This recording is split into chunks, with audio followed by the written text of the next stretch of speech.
नमस्कार, मी सुनील कातारे. महाराष्ट्र न्यूज 36 मध्ये आपल्या सगळ्यांचं स्वागत आहे. नवी मुंबईच्या प्रलंबित प्रश्नांवर आपण नेहमीच नजर ठेवत असतो. एकंदरीत पाहायला गेलं तर तळोजा पोलीस स्टेशनच्या दालनात आज आपण आहोत. मागच्या एकादशीच्या नंतर दुवादश आली. त्या दुवादशीला देखील या ठिकाणी तळोजामध्ये कुठेतरी कथित कथा समोर आली होती आणि त्यामध्ये वस्तुस्थिती पाहिली तर त्यात गोहत्या झालेली आढळून आली.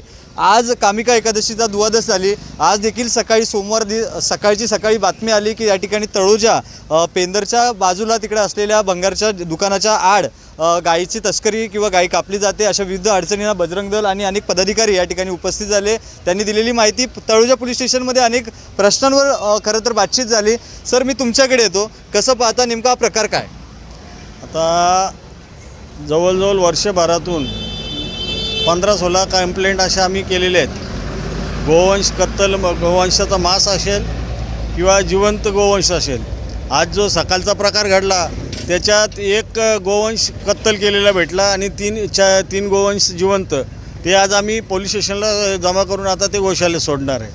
पण हे सगळं होत असताना आतापर्यंत म्हणजे आम्ही कारवाई केलेली जी गोरक्षकांच्या माध्यमातूनच झालेली आहे. पोलीस स्टेशननी धाड टाकून कुठलंच गोवंशाचं मांस किंवा जिवंत गोवंश आजपर्यंत पोलिसांना का भेटलं नाही. आताच मी ऐकलं की नितलाशी ते झालेली मर्डर होती.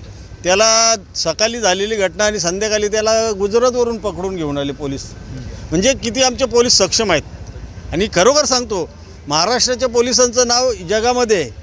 पण हे एवढं जगामध्ये नाव असताना सुद्धा इथलं जर आम्ही नावं देतो, नावानिशी सगळं प्रूफ देतो, तरी पण हे तलोजा यांच्या बाजूला यांच्या हद्दीत असले हे आरोपी यांना का भेटत नाही, हा एक आम्हाला मोठा प्रश्नचिन्ह समजतो गोरक्षकांना. सर, पाहायला गेलं तर अनेक बाबींवर प्रश्नचिन्ह उभे होते. तुम्ही देखील वेगवेगळे विषय मांडले, त्यात अनेक वेगवेगळ्या बाबी समोर आल्या. काय वाटतं, या ठिकाणी जे उत्तरं देण्यात आली आणि प्रशासनाकडून काय नेमकं तुम्हाला पुढचं धोरण सांगण्यात आलं? आम्हाला जी धोरणं सांगितली आम्ही स्पष्टीकरण देत नाही. पण त्यांनी जे आम्हाला आता सिनियर साहेब बोललेत, भगत साहेब, की आम्ही अशा पद्धतीने काम करू, काय कशा पद्धतीने आम्हाला ज्यावेळेस रिझल्ट येईल.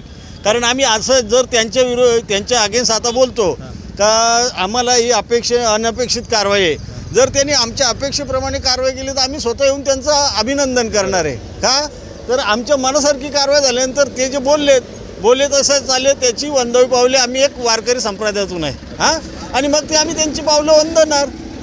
सर, तुमच्याकडे येतो. कसं पाहता, आपण देखील महत्त्वाची भूमिका या ठिकाणी मांडताना आढळून आले. काय भावना आहे, एक कायदेशीर प्रक्रिया देखील आपण समजून सांगितले, काय सांगा? पोलिसांना आम्ही माहिती पुरवली. सकाळी जे आमचे टीमचे मेंबर्स होते त्यांनी पोलीस स्टेशनला संपर्क साधला, 112ला माहिती दिली. त्यांना माहिती भेटली की असे जनावरं आलेले आहेत. जोपर्यंत पोलिसांनी आमचे लोक तिथपर्यंत पोहोचले तोपर्यंत त्यांनी एक जनावरांची कत्तल ऑलरेडी केली होती. तिथले जे इसम होते त्यापैकी एक माणूस इथं सापडून आला. त्यांनी माहिती दिली की तलोजा गावाचे काही इसम आहेत जे हिस्ट्री शीटर आहेत आणि यांच्यावरती आधीचे क्रिमिनल अँटीसिडेंट पेंडिंग आहेत, चार्जशीट फाईल आहेत. अशा प्रकारचे लोकांनी मला सांगितलं की हे जनावरं चोरीचे आहेत आणि हे जनावरं तू काप, आम्ही तुम्हाला चांगले पैसे देऊ. आणि हे मांस कापल्यानंतर ते मुंबईमध्ये काही लोक आहेत, ते मुंबईवरून इथं स्ट्रॉंगली फक्त हेच मांस घ्यायला येतात. मुंबईमध्ये देवनार स्लॉटर हाऊस आहे, तिथं म्हशीचा मांस मिळतो, तरी पण त्यांना ते आवडत नाही. फक्त गोवंश जनावरांचा स्पेसिफिकली मांस खाण्यासाठी ते इथं येतात. आणि तलोजा एक असा हब झालेला आहे की तलोजामध्ये तुम्ही एक नाही 100 गाई कापा, इथं काहीच कोण येणार नाही, काय करणार नाही. ते बीटचे जे कर्मचारी आहेत ते बेफिकर आहेत, त्यांना काहीच पडलेले नाही आहे.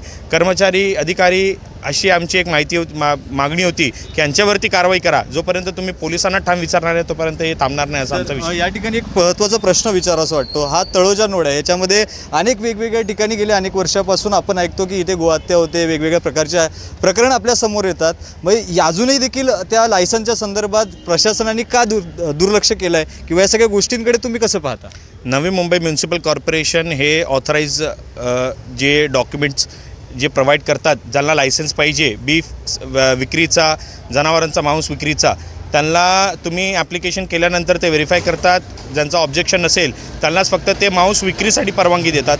नवी मुंबई म्युन्सिपल कॉर्पोरेशन असो किंवा दुसरा कोणताही म्युन्सिपल कॉर्पोरेशन असो, ते कधीही स्लॉटरचा परवानगी देत नाही, हे लक्षात घ्या.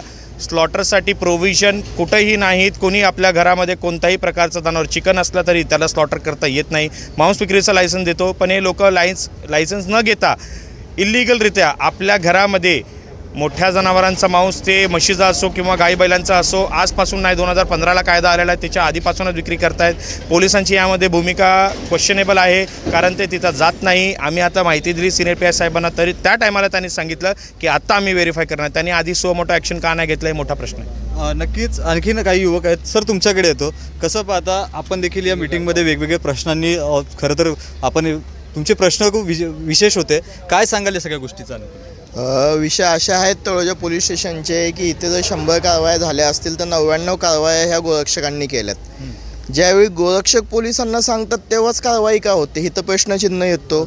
त्यानंतर जेव्हा गोरक्षक पोलिसांना माहिती देतात त्यावेळी एकदाही कारवाई होत नाही, ज्यावेळी गोरक्षक बरोबर नाही आहेत तिथे प्रश्नचिन्ह होतं. म्हणजे तळोजा पोलीस स्टेशन आणि गोरक्षक यांच्यात ट्रान्सपरन्सी हा विषयच नाही आहे. तिथं साशंकताच निर्माण होते की बाबा माहिती दिल्यावरती जेव्हा गोरक्षक नाही आहेत तेव्हा ह्यांना काय मिळत नाहीत, गोरक्षक बरोबर आहेत तेव्हाच कारवाई का होते. हा महत्त्वाचा मुद्दा होता, त्याला अनुसरूनच आमचा आतमध्ये चर्चा विनिमय झाला. आता तुमच्या मागण्या नेमक्या काय असणार आहेत? गेल्या अनेक वर्षापासून बघायला गेलं तर हा सगळा प्रकार, काही मागच्या वेळेस तर पदाधिकाऱ्यांवर मारहाण देखील झाली होती. वेगवेगळे प्रकार प्रत्येक नवी मुंबई महाराष्ट्रभरात ऐकू येतात. काय भावना आहे नेमके काय मागण्या काय तुमच्या? आमच्या मागण्या ह्याच आहेत की तळोजामध्ये आत्तापर्यंत जेवढे गुन्हे दाखल झालेले आहेत ह्यामध्ये 4 ते 5 असे चेहरे आहेत की हे रिपीट ऑफेंडर आहेत. हेच वारंवार तिथं गायींची कत्तल करतात. त्यामुळे त्यांच्यावरती मकोका अंतर्गत योग्य ती कारवाई व्हावी, त्यांची तडीपारी व्हावी आणि त्यांना मकोका अंतर्गत कारवाई करून योग्य ते शासन व्हावं. दादा, तुमचं काय म्हणणं आहे? एकंदरीत काय मागणी आहे तुमची?